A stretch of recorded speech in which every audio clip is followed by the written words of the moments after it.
Alright guys, welcome back. I realized I kind of left you guys hanging on the Nosecone design last time when I kind of just stopped here. So I figured I'd kind of take you through, show you how I use the configurations menu over here to at least cut out the Nosecone tip, and then cut out the Nosecone skirt on the side. And then I'm actually going to show you how to import a custom material for the Nosecone and the skirt itself, so then we can actually go ahead and run some analysis later on. So to kind of go ahead and get started, make sure you're going to make your way over here to the configuration manager. You're going to right click on your part and you're going to add configuration. So this is pretty much going to be the part where you're going to name your configuration. So essentially whatever you're trying to have. So out of this I'm going to cut the rest of the body off and just have the Nosecone tip. So I'm going to call this just the Nosecone tip.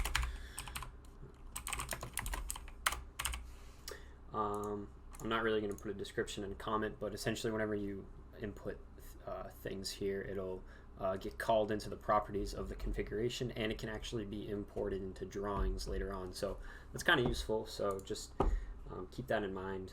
But I go way more in depth into that in another one of my configuration videos.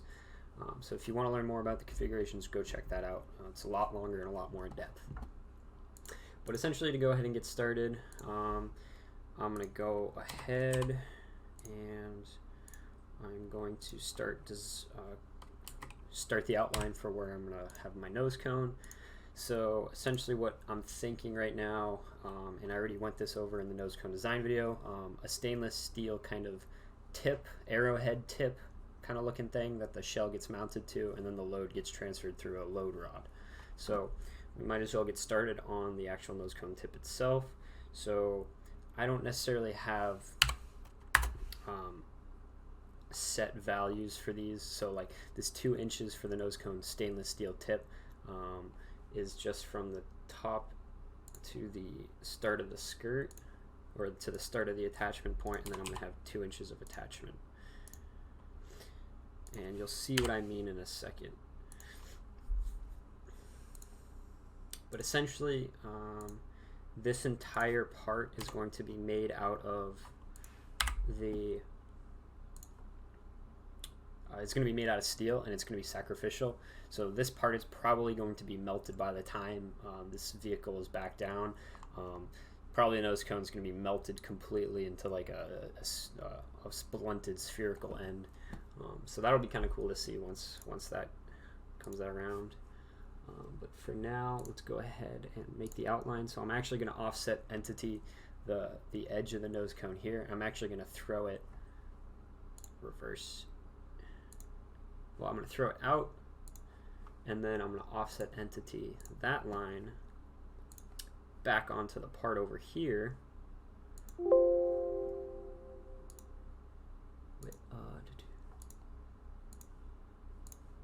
Because what I'm trying to do is, oh no, it's registering, cool.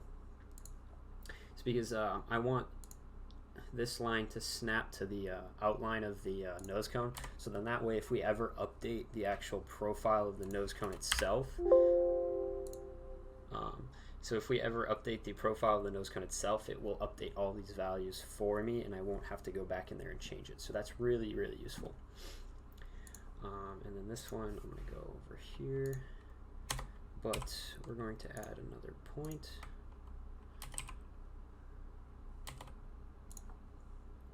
Along this line, and we're going to make this.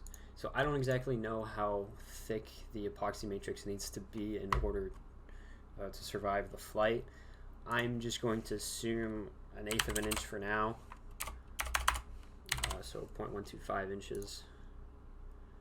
And I'm going to do the same thing on the bottom down here. Now, once we run our analysis and we see the heating due to the atmosphere as it's punching its way through, we'll have a better understanding if the material will survive or not. But for now, we're just going to have to do it this way. All right, now as you can kind of see, we have the general outline for something that I'm going to revolve cut. I'm going to revolve cut this top piece here.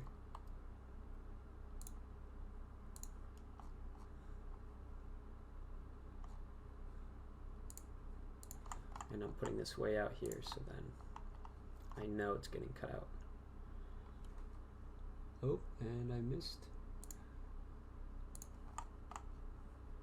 Okay, yeah, make sure your lines snap to where they're supposed to be and not off like it is here.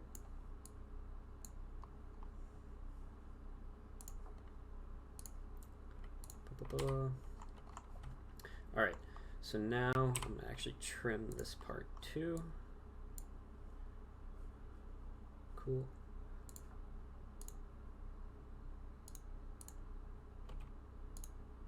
Looks like I can't do that. Okay, cool. But I mean, I already set the points, so they already have all the relations. So now we're actually going to go ahead and revolve cut. I'm going to choose this, axis of revolution this, and boom. Okay, so now you can kind of see what I mean by that kind of stainless steel arrowhead kind of looking thing. And so what's going to happen is I'm going to drill a hole down into here for where the post is going to get inserted. And then later on, I'll add holes around here for where we can bolt the shell to. But the thing is, that's not necessarily really necessary to do right now. But just keep in mind that when you're making this part and we're finalizing, we're going to need to put bolt holes on this and match it with the skirt so then they match up. But for now, I'm just going to go ahead and sketch onto this surface, and I'm going to drill. Now again, I don't know how big or how thick this load rod needs to be. That's something that'll depend on the material and the amount of force that we see comes from trying to punch through the atmosphere. So that's kind of why we're doing the analysis, because we're going to run the analysis. It's going to give us a few values that we can actually use to better the design. Then we're going to run it through this analysis again, and we're going to keep refining our results like that. It's just kind of the way you have to go. You kind of have to make some assumptions and go for it sometimes. All right, I'm just going to make it go down 1.5 inches. Now this might screw in. We might literally just shove it into this hole and epoxy it or something like that. Might glue it, weld it into place. I don't know. It'll really depend on the material. But as you can see here, that is our nose cone, and if we go back to our configurations menu and go back to our default, we still have our default piece. And now the nose cone is just that little cut piece at the top. So now I'm actually going to go ahead and do the same thing, but do it with, make the shell. And this I can actually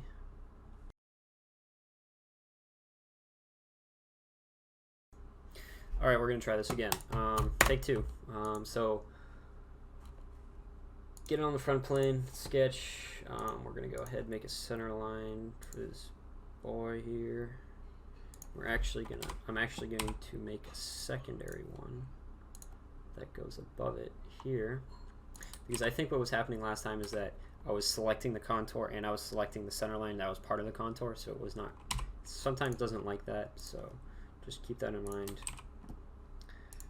Now we're going to go ahead and draw the nose cone exactly as we did last time, but essentially what we're going to be doing, instead of selecting the area inside of the nose cone tip, we're going to be selecting the area, well, instead of selecting everything else but the nose cone tip, we're going to be selecting just the nose cone tip and leaving everything else. That way we can cut away everything else that we don't want, and we'll be left with the shell.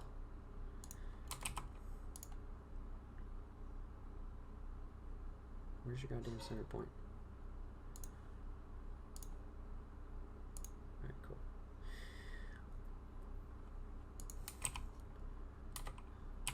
Alright, and this is where we're going to do the same trick as last time. For the contour, we're going to use offset entities. We're going to go 1/8 of an inch away. And we're going to do another offset entities on that offset entities, reverse it, and do twice the distance, so then we get it back inside the part. I don't know why it wasn't agreeing last time, but that's just what it is sometimes. SolidWorks likes to be a little troublesome at times. So what I did there is I just added 2 points 1/8 of an inch away, and to match the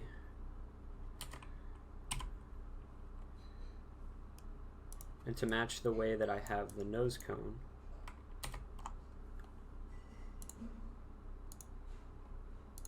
now why aren't you registering as being cut?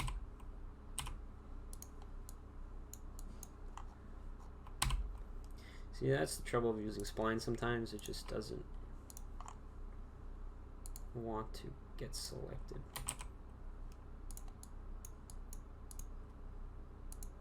Why'd you cut there? This doesn't make any sense.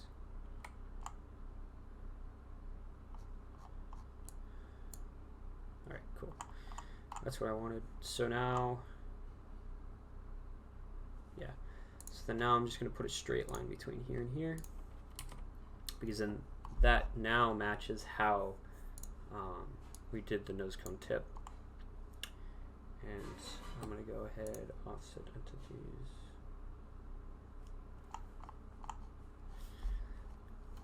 Essentially what I'm trying to do is just close this area that is on this curve.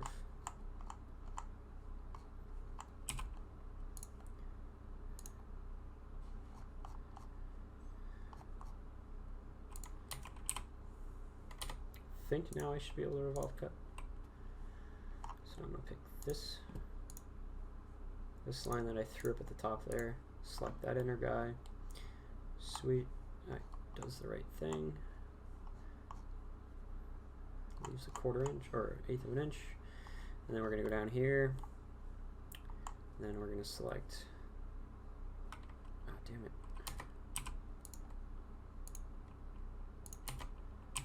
yeah guys, this is a patient art to this. It's not, yeah, you're going to mess up a lot, and you're going to spend a lot of time on this, so just calmly go through it and make sure you get everything. Pain in the butt, but it's worth it. We're going to go up here, select inside there, select this. Oh, damn it. I literally just said go slowly and I just messed up. Cool.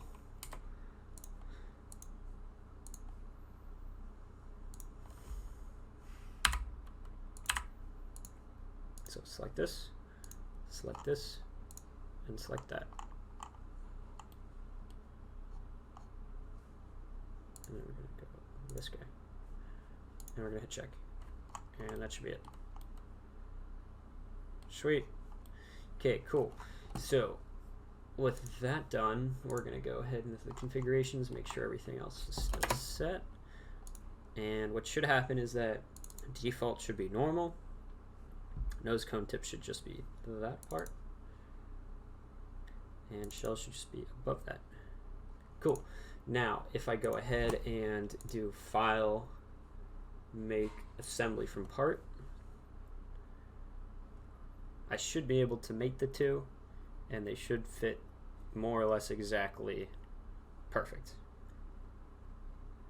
So we're going to go shell, throw that in there. I'm actually going to flip this around.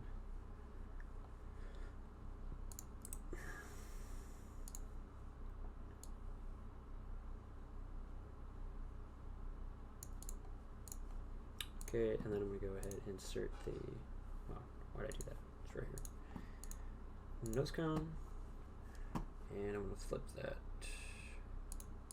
90 degrees.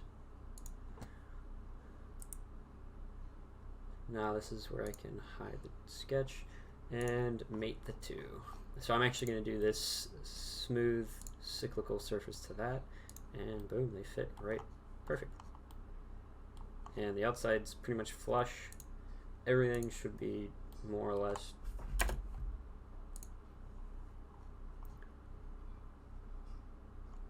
as you can see, it's a little bit off here, but that's nothing we can't account for in our drawings and our manufacturing plans. Just set the tolerance incorrectly and we should be fine. But what this will do is it'll register as in the simulation that these two bodies are bonded, which is essentially what we're going to want, because we're going to be epoxying this to the steel as well. So now, oh, actually I need to still do that. So I mated those surfaces, but I actually still need to lock it into place. So now I'm going to go ahead